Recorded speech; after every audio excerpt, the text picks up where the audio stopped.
Well, Jay not only does a great job at the Office of Homeland Security, but I think he's our own Ryan Seacrest. Don't you think? Let's give him a big round. Well, I really am so excited to see the crowd that's here today. Thank you for taking the time out of your schedules to join us here today, and especially to take the time to visit with the various nonprofits that were here. I really do want to give a shout out to those wonderful nonprofits that set up booths so that we can become more familiar with how we can give in our community, so thank you to them.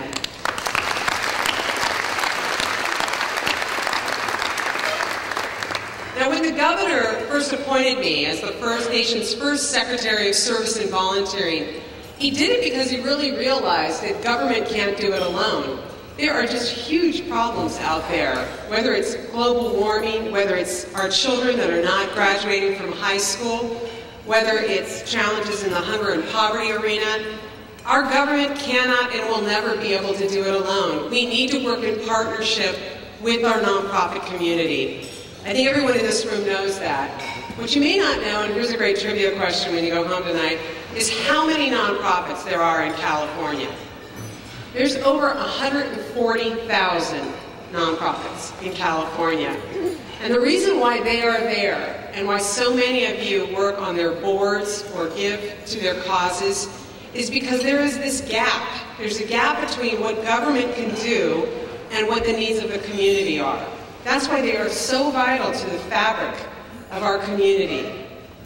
So what I want to talk a little bit about is, first of all, I'll give you a little bit of history about just what you've been giving. You know, in our past, since we started in 1957, our charitable giving campaign has given over $88 million to the nonprofit community, which is truly astounding.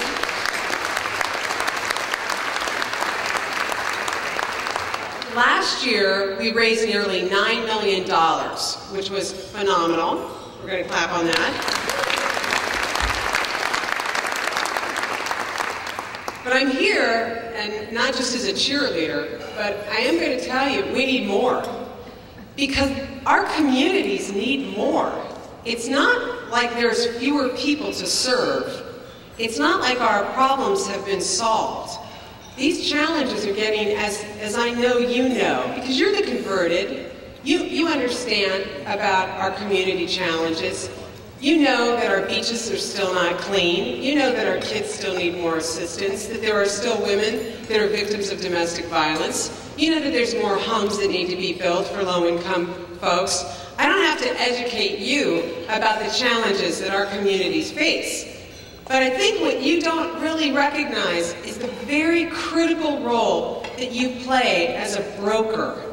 You are someone who not only knows about those problems, but you know about those solutions. So I want to talk a little bit about how are we going to raise $10 million. We have got to raise $10 million. Are you ready to raise $10 million?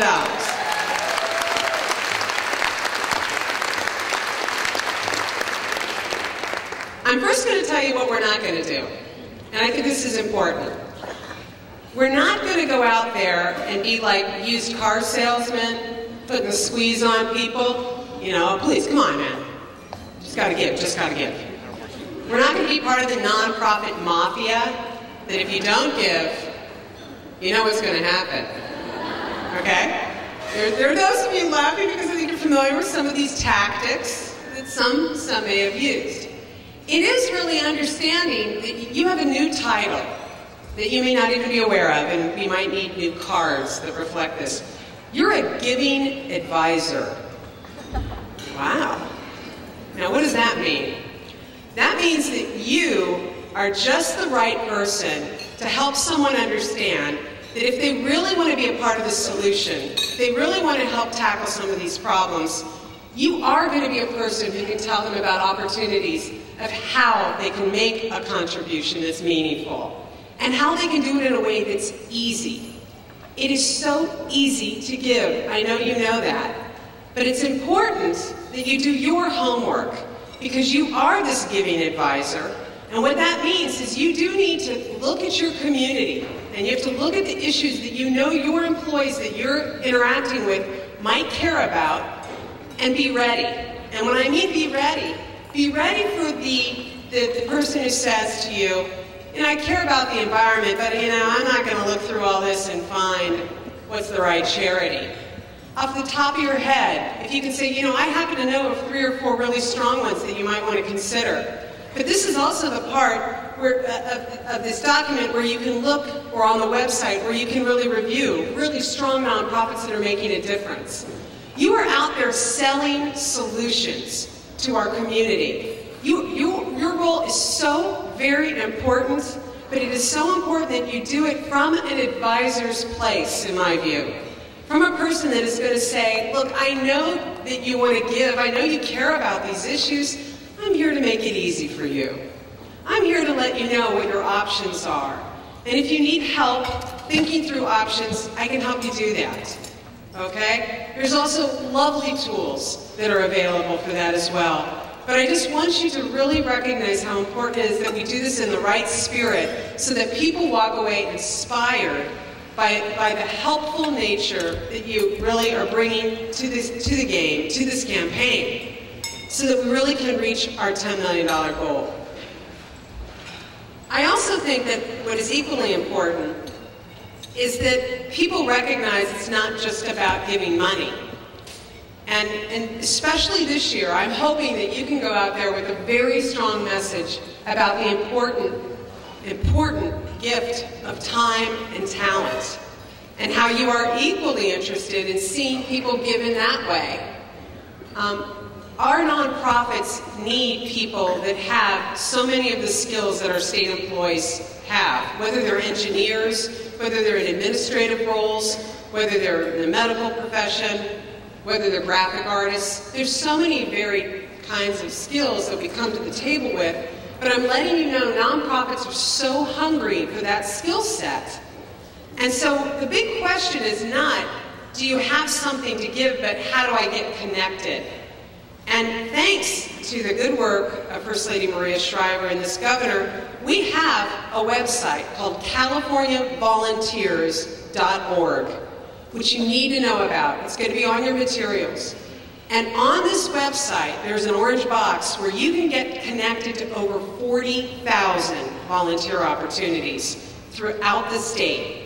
It's all fed by 30 different partners, ranging from Volunteer Match, who feeds us all their opportunities, to local volunteer centers like Hands on Sacramento here locally. It's just a wonderful tool that you need to know about.